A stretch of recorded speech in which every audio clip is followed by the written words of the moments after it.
ಸ್ವಾಮಿ ಕೊಲೆಯ ನಂತರ ಆ ಕುಟುಂಬಕ್ಕೆ ದಿಕ್ಕೇ ಇಲ್ಲದಂತಾಗಿತ್ತು. ಅವರ ಮನೆಯಲ್ಲಿ ಶಾಂತಿ ನೆಮ್ಮದಿಯೂ ಇಲ್ಲದಂತಾಗಿತ್ತು. ಇಂತಹ ಸಮಯದಲ್ಲಿ ಅವರ ಮನೆಗೆ ಒಂದು ಗಂಡು ಮಗುವಿನ ಆಗಮನ ಆಗಿತ್ತು. ತಮ್ಮ ಮಗನನ್ನ ಆ ಮಗುವಿನ ನಗುವಿನಲ್ಲೇ ಆ ಕುಟುಂಬ ನೋಡಿಕೊಳ್ತಾ ಇದೆ. ಹಾಗಾಗಿ ಆ ಮಗುವಿಗೆ ಯಾವುದೇ ರೀತಿಯ ಸಮಸ್ಯೆಗಳು ಎದುರಾಗದಿರಲಿ, ಮಗುವಿನ ಆರೋಗ್ಯ ಚೆನ್ನಾಗಿರಲಿ ಅನ್ನೋ ಕಾರಣಕ್ಕಾಗಿ ಶ್ರೀಗಳನ್ನ ಮನೆಗೆ ಕರೆಸಿ ವಿಶೇಷ ಪೂಜೆ ನಡೆಸಲಾಗಿದೆಯಂತೆ.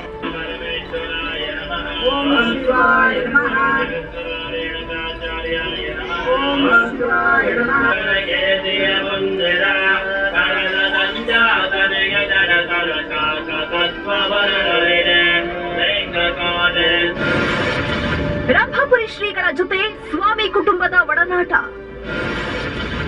ದುರ್ಗಕ್ಕೆ ಬಂದ್ರೆ ಸ್ವಾಮಿ ಮನೆಯಲ್ಲೇ ಶ್ರೀಗಳ ವಾಸ್ತವ್ಯ. ಮೃತ ರೇಣುಕಾ ಸ್ವಾಮಿ ಮನೆಗೆ ರಂಭಾಪುರಿ ಜಗದ್ಗುರುಗಳು ಬಂದು ಪೂಜೆ ಮಾಡಿ ಹೋಗಿರೋದು ಸಾಕಷ್ಟು ಸದ್ದು ಮಾಡ್ತಾ ಇದೆ. ಶ್ರೀಗಳು ಮನೆಗೆ ಬಂದು ಪೂಜೆ ಮಾಡಿದ್ದು ಯಾಕೆ ಅನ್ನೋ ಬಗ್ಗೆ ಚರ್ಚೆ ಆಗ್ತಾ ಇದೆ.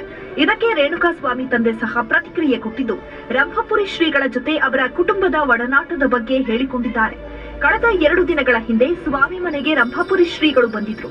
ಕುಟುಂಬದ ಮನಃಶಾಂತಿ, ರೇಣುಕಾ ಸ್ವಾಮಿ ಆತ್ಮಶಾಂತಿಗಾಗಿ ಪೂಜೆ ಮಾಡಿದ್ದಾರೆ ಅಂತ ಹೇಳಿದ್ದಾರೆ. ಗುರುಗಳು ಈ ಕಡೆ ಪ್ರಯಾಣ ಮಾಡಿ ಅವ್ರನ್ನ ಬಂದ ಇಲ್ಲಿ ಪೂಜೆ ಮಾಡ್ತೀವಿ ಅಂತ ಅವರು ಗುರುಗಳು ಆಶೀರ್ವಾದ ಮಾಡಿದ್ರು.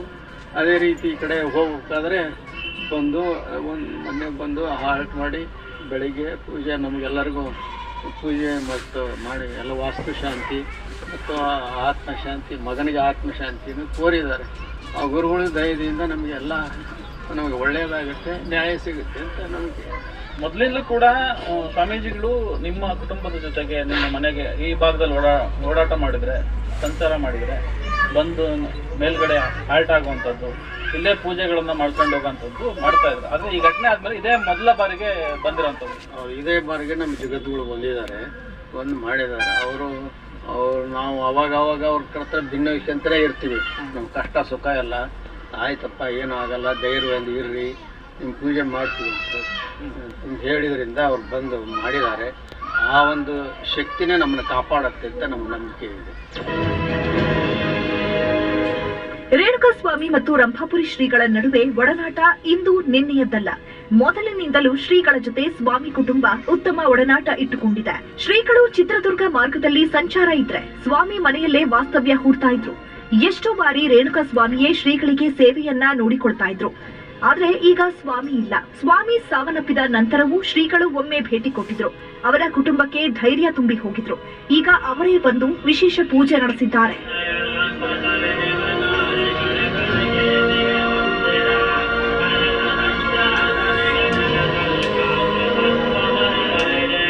ರೇಣುಕಾ ಸ್ವಾಮಿ ಹತ್ಯೆ ನಡೆದ ಸುದ್ದಿ ಗೊತ್ತಾಗಿ ಮನೆಗೆ ಬಂದಿದ್ದ ಸ್ವಾಮಿಗಳು ಆಗಲೇ ಅವರ ಕುಟುಂಬಕ್ಕೆ ಪೂಜೆ ಮಾಡುವ ಸಲಹೆಯನ್ನ ಮಾಡಿದ್ರಂತೆ.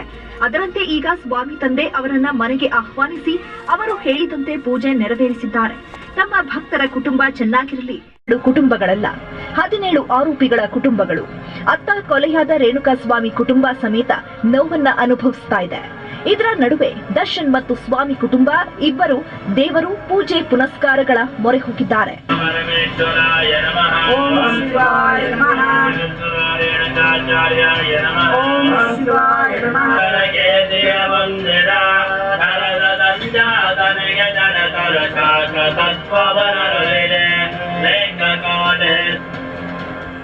ಇಷ್ಟು ದಿನ ದರ್ಶನ್ ಪತ್ನಿ ತಮ್ಮ ಪತಿಗೆ ಬೇಲ್ ಸಿಗಲಿ, ಒಳ್ಳೆಯದಾಗಲಿ, ಅವರಿಗೆ ಒಳ್ಳೆಯ ಬುದ್ಧಿ ಕೊಡಲಿ ಅಂತ ದೇವಸ್ಥಾನಗಳನ್ನ ಸುತ್ತಾಡ್ತಾ ಇದ್ರು. ದೊಡ್ಡ ದೊಡ್ಡ ದೇವಾಲಯಗಳಲ್ಲಿ ವಿಶೇಷ ಪೂಜೆಗಳನ್ನ ಮಾಡಿಸ್ತಾ ಇದ್ರು. ಅವರ ಪೂಜಾ ಫಲವೋ ಏನೋ ಎಂಬಂತೆ ದರ್ಶನ್ಗೆ ಮಧ್ಯಂತರ ಜಾಮೀನು ಸಹ ಸಿಕ್ಕಿತ್ತು. 106 ದಿನ ಜೈಲಿನಲ್ಲಿ ಸಂಕಷ್ಟ ಅನುಭವಿಸಿದ ದರ್ಶನ್ ಈಗ ಆಸ್ಪತ್ರೆಯಲ್ಲಿ ನೆಮ್ಮದಿಯಾಗಿದ್ದಾರೆ. ಆದ್ರೆ ಇದೇ ಸಮಯದಲ್ಲಿ ನಮಗೆ ನೆಮ್ಮದಿ ಇಲ್ಲ ಅಂತ ರೇಣುಕಾ ಸ್ವಾಮಿ ಕುಟುಂಬ ಮನೆಯಲ್ಲೇ ವಿಶೇಷ ಪೂಜೆಯನ್ನ ಮಾಡಿಸಿದೆ.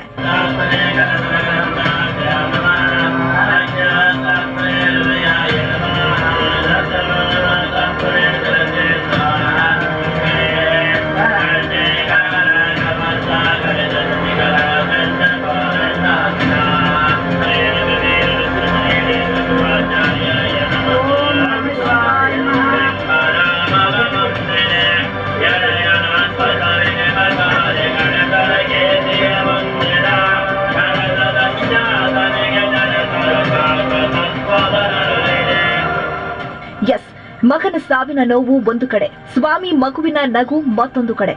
ಆದರೂ ಪುತ್ರ ಶೋಕಂ ನಿರಂತರಂ ಅಂತ ಹೇಳ್ತಾರಲ್ಲ, ಅದೇ ರೀತಿ ರೇಣುಕಾಸ್ವಾಮಿ ಕುಟುಂಬ ಸಹ ನಿರಂತರವಾಗಿ ಶೋಕವನ್ನೇ ಅನುಭವಿಸ್ತಾ ಇದೆ. ಅವರಿಗೆ ಎಷ್ಟೇ ಸಹಾಯ ಮಾಡಿದ್ರು, ಎಷ್ಟೇ ಧೈರ್ಯ ಹೇಳಿದ್ರು, ಅವರ ದುಃಖ ನೋವು ಮಾತ್ರ ಕಡಿಮೆಯಾಗ್ತಾ ಇಲ್ಲ. ಇದರ ನಡುವೆ ಮಗನ ಕೊಲೆ ಆರೋಪಿಗಳು ಒಬ್ಬೊಬ್ಬರೇ ಜೈಲಿನಿಂದ ರಿಲೀಸ್ ಆಗ್ತಾ ಇದ್ದು ನೆಮ್ಮದಿಯಾಗಿ ಕಾಲ ಕಳೆದಿದ್ದಾರೆ. ಇಂಥ ಟೈಮಲ್ಲೇ ರೇಣುಕಾಸ್ವಾಮಿ ಕುಟುಂಬದವರು ತಮ್ಮ ಮನೆಯಲ್ಲಿ ವಿಶೇಷವಾದ ಪೂಜೆಯೊಂದನ್ನ ಮಾಡಿಸಿದ್ದಾರೆ.